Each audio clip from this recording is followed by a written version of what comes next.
Good evening, viewers all around the world. Salamat man sa Ginoo sa ning bago nga tuig.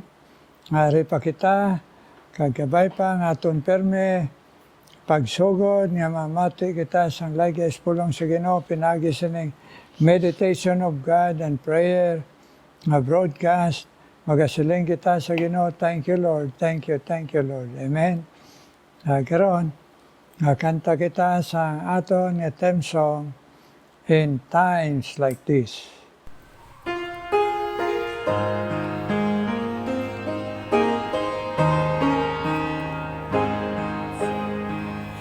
In times like this, you need a Savior. In times like this, you need a anchor.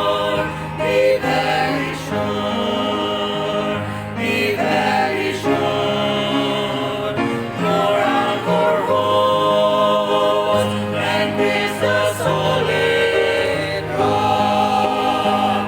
This rock is Jesus, this is the one. This rock is Jesus, the only one. Be very sure, your anchor holds and brings a solid rock. In times like this, I have a Savior. In times like this, I have an anchor. I'm very sure,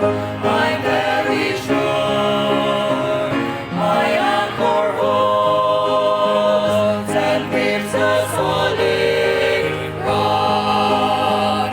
This rock is Jesus, this is the one. This rock is Jesus, the only one.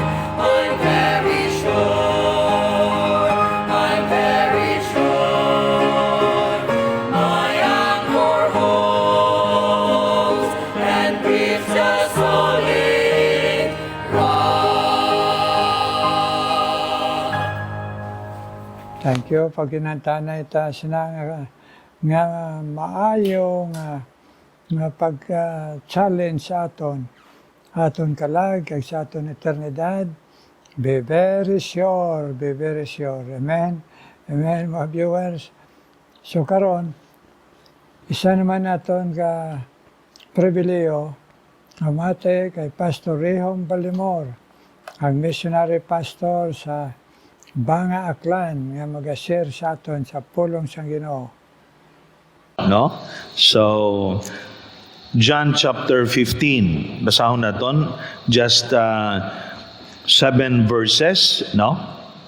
And we will focus on verse 7. But let's read from verse 1 up to verse 7. Okay?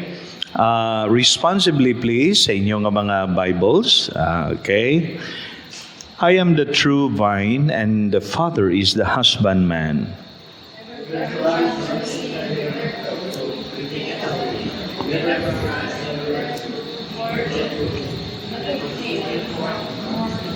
Now ye are clean through the word which I have spoken unto you.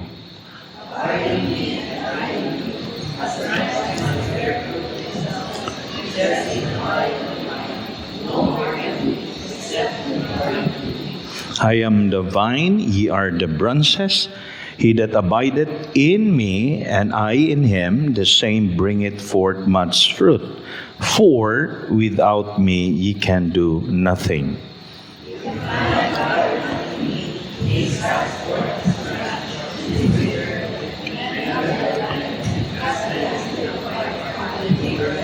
Altogether, verse 7. If ye abide in me, and my words abide in you, ye shall ask what you will, and it shall be done unto you. Salamat, magalingkod kamo tanan. Salamat sa pulong sa Ginoo. And Sa aton nga pag tuon sa pulong si Ginoo makaron, I choose this because part ini sa aton nga prayer service when we think about prayer, no? So, hambal dira, duha lang gig kabutang, if ye abide in me, and my words abide in you, ye shall ask what ye will, and it shall be done unto you. Now, ining chapter sa chapter 15, a little bit of background para mabalaan naton. When the Lord Jesus Christ, amo ni ang last discourse, no? Farewell niya ni from chapter 13 to 17. Kag ining chapter natabo ini the night before the Lord Jesus Christ was arrested. After the Last Supper, iya nga gin-prepare iyang mga disciples sa palabuton future. So, ang paghatag niya mensahe directly gid sa iyang mga disciples. And of course, today, it is also applicable for us because we are the Lord Jesus Christ disciples. Tama ba? Wala naman to sila. So this chapter and the truth nga ari diri is applicable gid sa anton. The Father is the husbandman. The Son is the vine. Kita, we are the branches. So it talks about, ang mga theme diri, it talks about connection and growth and fruitfulness. Okay? Pero i-focus anay naton diri sa sining nga verse, sa verse 7, because I believe manami ini sa aton to end the year. Nga man, Pastor, because we are all connected to the vine, who is the Lord Jesus Christ. So, number one, nga ma-learn naton diri, the title of my meditation tonight, abiding and asking. Sa prayer, aragid ang asking, no? So here, abiding and asking, number one, the requirement of abiding. So it is a condition, or dira, if, okay, if ye abide in me. Abiding means to remain, to stay, to dwell, and it speaks about ongoing nga relasyon sa Ginoo. Ongoing nga connection sa Ginoo. Hindi lang for one time, but forever. That's why, kung mga young people, kung naka-attend ka mo dito sa Reignite, ang first gid nga emphasis ang gabi, ang bali Pastor Kevin dito, siling niya sa akon, hindi ma-reignite kung wala ka relasyon sa Ginoo. Kung wala ka connection sa Ginoo. O tama man gid, no? Because ang last point nga gin-emphasize dito is not only nga sincere imong faith, not only ano to number 2, not only sincere ang faith, not only ang last nga point niya dito is enduring kind of faith. Oh, not only enduring. Ti kita ya, because we know for a fact nga ang aton relasyon sa Ginoo, aton pagtuo is enduring, because hasta subong and looking for the future, we are connected to the vine, who is the Lord Jesus Christ. So, I think, huna-hunaon bala naton sa aton nga pagpadayon nga connected kita sa Ginoo, nga ina nga connection wala na nagadetach, kundi ina nga connection nangin stronger and stronger every single day sa aton kabuhi. Ang pag-connect naton sa Ginoo tungod kay work out ang Ginoo sa aton kabuhi. Hakilala naton ang Ginoo of who He is through sa mga circumstances nga nagaabot sa aton kabuhi. And we relate tungod sa akon relasyon sa Ginoo, tungod sa iya promisa sa akon, tungod kung ano ang iya character, amo na nga nakilala mo gid padayon ang Ginoo sa imo kabuhi. So, daw pareho lang na, no?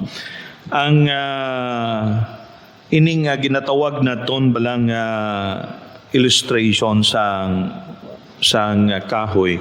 Tuod no, kung ma-detach ang branch, wala na siya kuhaon nga nutrients sa vine. Tama ba? Pag ma-detach, kag makuha, hindi na connected, so wala na nag-supply sa iya, nga nag-grow siya, kag mangin fruitful siya. Pero kay hindi kita mo na, ang aton pagpating nga connected kita.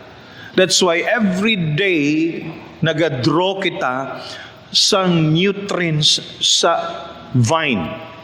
Sino inang vine? The Lord Jesus Christ. So ang requirement sa pangamuyo is always abiding. Amo na nga may ara kita na maintain naton nga closeness sa Ginoo, that every day nakipaghambal kita sa Ginoo. Okay? Kaya kung ikaw may relasyon sa Ginoo, you cannot start the day without talking to Him and without God speaking to you. Amo na ang aton. Pero kung wala ni mo na himua, daw as if you are disconnected. As if.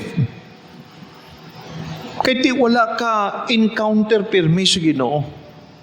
Wala ni mo na build up imo nga closeness sa Ginoo. So importante sa aton nga pagpangamuyo ini nga future. Sa pagpangamuyo naton in the past, we believe that we are connected to Him. And in the future, nagapadayon ina the word abide, continuous, go along with Him. Okay? And we can declare it every single day because kabalo kita nga dependent kita sa Ginoo. Aton nga time with the Lord, time with the Lord Jesus Christ, aton nga trust and confidence sa iya, ang aton nga obedience sa kay Jesus Christ, amo na ang naga-prove that we are abiding in Him. Di ba? Tama? Naga-obey ka, nagasalig ka sa Ginoo, kag hatag ka tion sa Ginoo. And deep down in your heart, you know, and really, I am abiding in Christ. Second, and my words, amutong una, if ye abide in me, abiding in Christ. Second, and my words abide in you. That means that is the residence of the Word. The Word of God resident niya kita. Meaning, ang pulong sa Ginoo, nag-abide man sa aton. Okay? When the Lord Jesus Christ, sang ari pa siya diri sa kalibutan, Christ abide in us through His Word. When the Scripture, ang pulong sa Ginoo, lives in us, it shapes kung ano aton ginapaminsan, kung ano aton himo, kung ano aton gina-desire. So ang pulong sa Ginoo naga-mold sa aton, naga-shape sa aton, naga-strengthen sa aton ang pulong sa Ginoo. Amo na nga gahambal kita nga ang Word of God is food for our soul. Pagkaon sa aton nga kalag. Sa physical bala naton, kung when we say pagkaon, sa sini nga mga nag-aging nga mga inadlaw, puno kita sa pagkaon. No? Halos mga ginpost sa Facebook, pagkaon. Kita ninyo? Daw lagi ka mo nag-post how? Picture sa pamilya, atubang pagkaon. Di ba? Klase-klase nga pagkaon. Oo. Dabilog nga December, puro tanan pagkaon. Amo na nga. Bantay kita nga puro na ang pagkaon. Basi ma-hospital kita. Tungod nagtalaas ang aton. Siling pa ni Doc Jason. Siling nga, hindi anay ka mo magpalaboratory. Kay sigurado kin. Magtalaas ang inyo sa pagkaon. Hindi man maiwasan. No? Kagkadami sa pagkaon. And when we think about the Word of God is food for our soul, we think about the strength nga ihatag sa aton kalag, nga mangin mabaskog ang aton nga kalag. Okay? Kaya pagkaon naghahatag sa aton kusog. Di ba? May iban nga naghambal, ako daw hindi gigo. Nabatian ko sa Enrico, do hindi ko pwede, pastor, nga hindi ko kakaon rice kung gabi. Tama ba no? Ang iban, no rice for 3 months. Tambok mangyapon kita. Okay. No rice. No rice.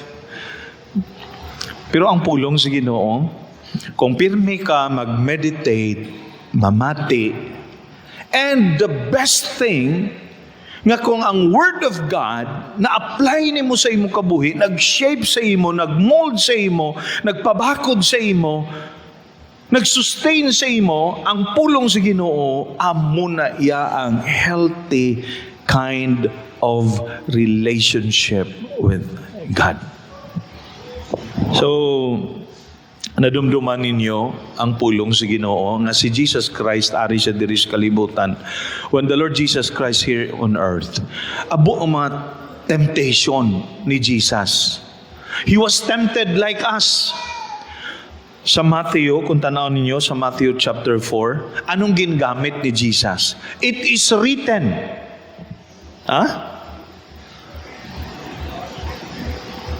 Si Jesus nagamit man sang pulong sa Ginoo. It is written sa Old Testament, thus saith the Lord. Amo na. So sa aton pa, mga hinigugma, mga abyan, kanami gali, nga hindi lang ma-abide kita kay Jesus Christ, but also His Word will abide in us. If He abide in me, and my words abide in you. Ang kanami bala kay ang result sa pangamuyo. Number 3, ang result sa pangamuyo, amo ni, the request of asking. Ye shall ask what you will. That's the request of asking. Hindi lang ang residence of the word sa aton kabuhi, but the request of asking, you shall ask what ye will. Kung ano ang desire mo that is aligned in the Word of God. Na-align bala sa Ginoo. Kahapos lang ihatag sa Ginoo ang sabat sa imong nga pangamuyo. Na-observe na ninyo, tingala ka nga gin sabat sa Ginoo gid akon pangamuyo, no? Kay nakita sa Ginoo nga your life is aligned with His Word. Remember, have you remember si James? Si James in James, have you remember sa James chapter 4, I think, that when Elijah prayed for rain, ginsabat siya sa Ginoo. Because Elijah's life, looking at it si Elijah trusted God and his dependence is in God. So nakita sa Ginoo, kaginsabat sa Ginoo, right then, right away. Amo na nga kung ang aton kabuhi bala na align, meaning kung ano ang kabubuton sa Ginoo nasunod naton, kag nahimo naton that pleases Him, sabton ka sa Ginoo. Amen? Amo nang buyutan naton nga principle sining 2026. Kung masinulundon ka sa pulong sa Ginoo, kag ang pulong sa Ginoo among ginakabuhi mo, sabton gid sa Ginoo ang imo nga pangamuyo, kag ang imo nga desire. Do pareho bala na, kumamati ka bala sining kung gabukad ka sa imong YouTube, nagapamati ko bala sa sining mga orkestra bala, ining kanta bala sa ining Christmas, kanami gid pamatian when every instrument naga-blend sila. Di ba? Pero kung may isa nga libagon, parehan ang aton nga mga instrumentalist, do? So, iba-iba, may recorder, may gitara, may violin, di ba? Kung may isa lang dira nga libagon, mabalaan mo gid, kag hindi nami pamation. Sa aton nga pagkanta gali isang choir naton last time bala sang 21, ang pamatian gid, mambing sige balik-balik, pamatian gid. Ay daw hindi man gid klaro nga may naglibag. Pero may naglibag gid man. Oo, di ba? Pero kaya ang technology subong daw panami pagid niya. But most of the songs touches our hearts. Kakanami manggid, di ba? Mga members nga hindi choir, nami man pamatian. Nami pamatian. Same with your life. Kung ang imo kabuhi in tune and in line sa pulong sa Ginoo, kanami tanawon kabuhi mo. Kag kung makita sa iba, they will be blessed by your life. And the last, the result of answering, and it shall be done unto you. And it shall be done unto you. So, when we abide in Christ, and His Word abide in us, kung ano aton pangayoon, ang resulta, it shall be done unto you. So, do pareho bala na illustration, tama no? Damo kayabing ang ina balang lock. So damo kayabi pulo pareho tanan. Pag sulod nimo ang lock na gapangita gid siya sang right key nga kung magsulog ma-open. Tama? Pero ang iban daw pulo pareho. Kag bisan ano nimo nga sulod, masulod man pero hindi mayabi. Kay mayara didto nga ngipon nga wala na inline, di ba? So kung kabuhi naton, if you look at it, the right key, the right life to unlock heaven is a life that is in line with the Word or with the Lord Jesus Christ. Amo na ang aton goal as we end this 2025, aton nga handom, that we will always abide in Christ and His Word will abide in us. Listen to this in conclusion. Answered prayer is not about volume, repetition, or emotion. It's all about our daily relationship with God. God responds to prayers that come from the abiding hearts. Abiding shapes relationship. The Word of God shapes our desire.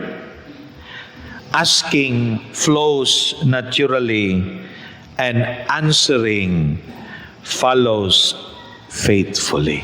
Kanami, no? Okay? Ginlantaw ko lang ni kung anong thought gid sa sining nga verses. And the last, here is a good quotation nga na-bless man ako. Strong prayer is not the result of strong asking, but it is the strong abiding. Abiding. Hindi nga pangamuyo, sige ka, pangayo. Sige habala sunod ang Ginoo. Nga ang Ginoo malipay sa aton kabuhi sini nga 2026. Amen? We close this 2025. Salamat sa Ginoo. There were times sa aton kabuhi that we failed God. We did not abide in Him. Even His Word did not abide in us. Amo to nga na-fail kita. I-consider tagid to nga failure. And from that failure, we commit mistakes. Okay? And that mistakes, we learn out from it. Sining 2026, hindi na naton to pag balikan kag ubrahon. Kay nga aman, kabalo kita sa prinsipyo sa pulong sa Ginoo. Amen? Kabay pa nga ang pulong sa Ginoo mag-strengthen sa aton. Again, if ye abide in me, tanan be, memorize mo na naton. Ready? John chapter 15 verse 7. Ready? All together? Begin. If ye abide in me, and my words abide in you, ye shall ask what you will, and it shall be done unto you. May God bless His word into our hearts. Pangamuyo kita.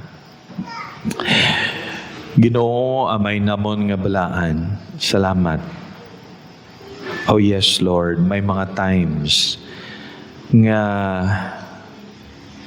we feel even our hearts, Lord, na wala kami nag-abide sa imo. And even your word did not abide in us. Yes, we believe that we are connected. But the connection, wala namon hatagid ako nga importansya sa amon kabuhi.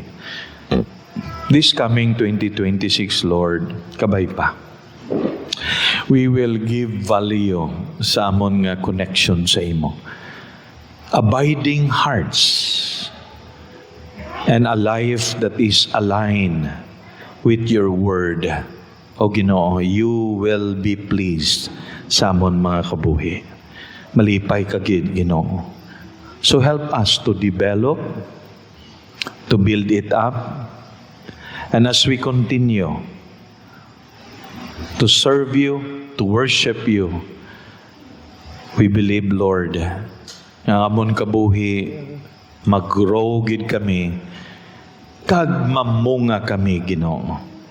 In your perfect time, there will be fruits that will come out sa amon mga kabuhi.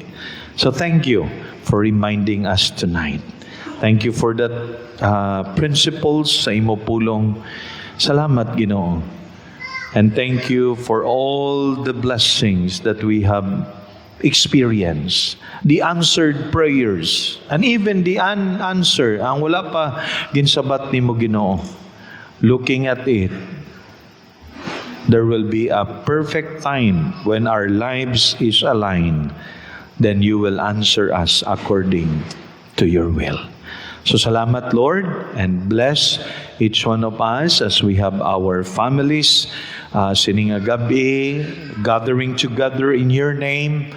Kabay pa, Ginoo, ang imugid nga presensya amon nga mabatyagan sa amon nga mga kabuhi. This we pray in the mighty name of our Lord Jesus Christ and in the power of the Holy Spirit. Amen and amen. Salamat, Pastor Rayom. Abay pa. Ang Ginoo magapadayong gamit sa inyo ni Mambing, ag sa imo duha ka bata, Jason, nga makasunod, magpagamit sa Ginoo para sa mga aklanon nga makalambot man sa libre nga kalwasan ni Kristo. Amen. Salamat sa imo nga paghatag sa pulong sa Ginoo. Karon mga muyo kita viewers, Ginoo may nga balaan, salamat yun ni makapalapit kami sa imo. Ag makapangayo Ginoo sa imo trono nga bugay. Isang blessing sa amon nga maalagad mo sa mga amon sa mga lawas ng dugon mga mag-ayo. Isan pa kami man Ginoo. Nene Los, Lord. Kagbisan pa Ginoo. Si Aldrin man kag iya pamilya. Gabay pa Ginoo tandugon mo nga malawas, nga magmayo ang tingog, nga makapadayon sa pagpagamit sa imo suno sa imo bugay Ginoo. Madagayaon bugay. Thank you, good Lord. Nagkaroon ginadala ko sa imo ang mga viewers nga imo Ginoo. Mintagaan Ginoo sa kagayunan. Ang iban nag-aalagad sa imo. Akong ginadala karon sa imo.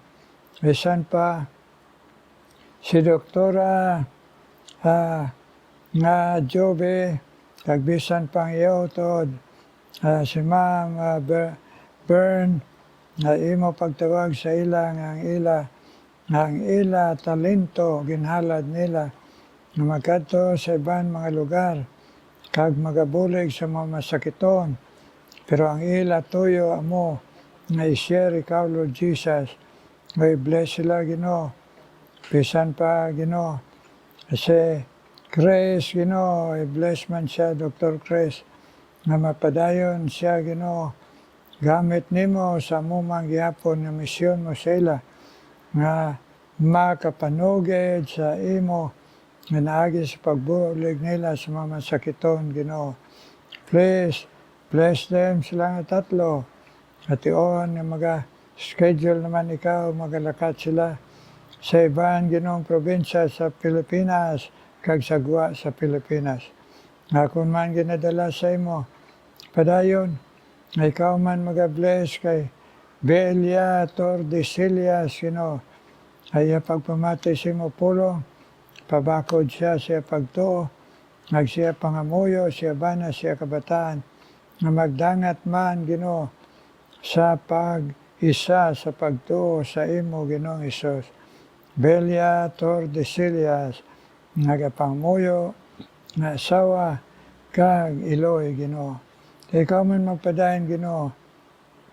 Pag-bless Ginoo. Kay DJ Topas Ginoo. Kag kay Bambam Ginoo nga anak niya. Nga dito kita tagaan mo sila sang mga trabaho sagwa sa Pilipinas. I-bless sila si Bamba Ginoo. Agbisan pa si Michael. Agbisan pa si Rian Ginoo. Agbisan pa si Rodolph man. Ila Ginoo, nga apat, i-bless man sila, nga makadumdum permi sila sa imo, kag nagatugyan sang ila dalanon sa imo, kag matutom sila sa pagpangamuyo pamati sa imo pulong. Kag si Michael Ginoo, nga nag-share sa imo sa barko, abay patagaan mo siya permi, kaalam sa pag-share sa imo pulong Ginoo. Ang iya pamilya man, kag pamilya man ni Rian, pamilya ni Rodolph, kabay pa Ginoo, ay ila pangamuyo, ay ila mga asawa Ginoo, nga magabugos sa pagsali Ginoo sa imo. Kag ako man padayon sa pagpangamuyo ang mga gintandog mga viewers, sila ni Dindo Sina, ngay asawa, Santilian, kabay pa ikaw mag-bless sa ila Ginoo. Pagbakasyon, may brother Dindo Ginoo, alin Singapore, magbisita siya pamilya, i-bless man Ginoo.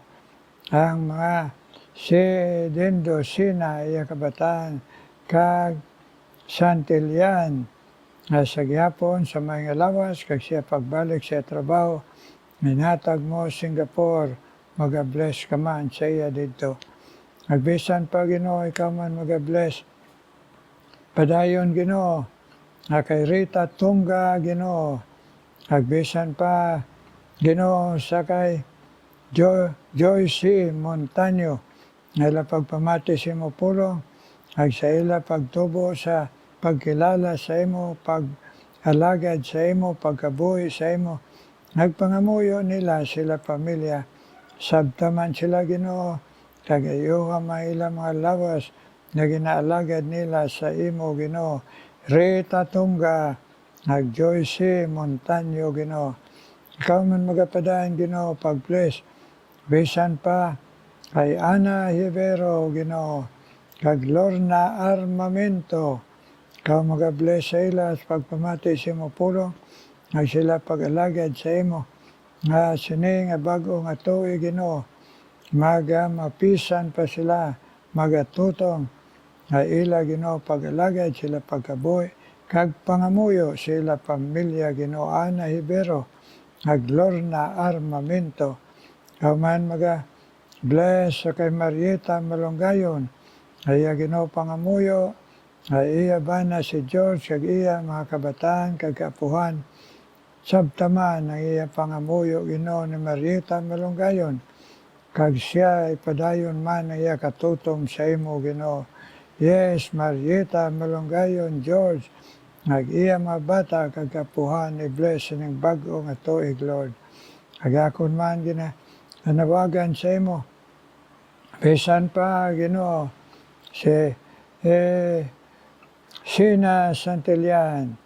Thank you Lord, kag si We Aluces Ginoo, kag ang Hiles Muhika, i-bless sila, nga magabakod la pagtuon ni ang Hiles Muhika, kag We Aluces, nga ila Ginoo, nga tindugan ikaw, kag isir ikaw, ikabuhi ikaw Ginoo, ay pangamuyo ikaw sa ilang mga pamilya Ginoo. Ang Hiles Muhika, kag We Aluces Ginoo. Ikaw man magapadayon panghikot, at tagipuson ni Nelson Hindrala, na magamatutom sa semo, magkabuhi sa imo, kag magpakita sa iya kabuhi, sa imo, sa iya pamilya Ginoo. Agay siya Ginoo, sang pasensya, nga pagulat, sang imo pagsabat sa iya Ginoo. Nelson Hindrala, kag si Anabilia Magdael, bless man si Magdalena Magdael, ay pagpamati sa imo pulong, kag sa iya pangabay nga siya magabakod sa imo, ihatag man sa iya ang katutom Ginoo, kag pagkabuhi, kag pangamuyo nga maghulat kami Ginoo sa imo sabat. Ay saan si Lina Roma, ay iya kapisan, pagkatutom sa pagpamati sa imo pulong, as pag-share sini nga broadcast sa iya mga kabataan, kag iya Ginoo mga kilala, mga parente Ginoo, i-bless si Lina Roma Ginoo, nga magpadayon siya katutom, kapag pangamuyo sa amon, kag bisan pa pag-share sa iya mga kakilala, kag sa pag-share man sa iya pamilya Ginoo. Ipabakod siya Ginoo, Elena Roma, nga magatutom sa imo Dios. Ini ang akong ginapangabay, pangamuyo Ginoo sa imo. In Jesus' name we pray. Amen, amen, amen. Amen, my viewers. Thank you. Kapag pinamuya ito sining bago nga tuig, karon mamati kita special number.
Thank you, God, sa halad sinang inyo tingog, kabay pa mapadayon nyo inahalad sining bago nga tuig. Amen, mga nagata special number, God bless you. Kagita tanan, kamo nga gintagaan katutom sa Ginoo, mga viewers all around the world, nga nagdangop na kita sa Ginoo, kagnag, sige kamo pamati, mga viewers of the world, sang laygay, sang Ginoo, kada alas 8:30 diri sa Pilipinas. Kag inyo ginasubaybayan. Thank you, God, Lord. I-bless kami tanan, Ginoo, with good health and strong faith, sining and New Year, Lord. In Jesus' name, amen, amen.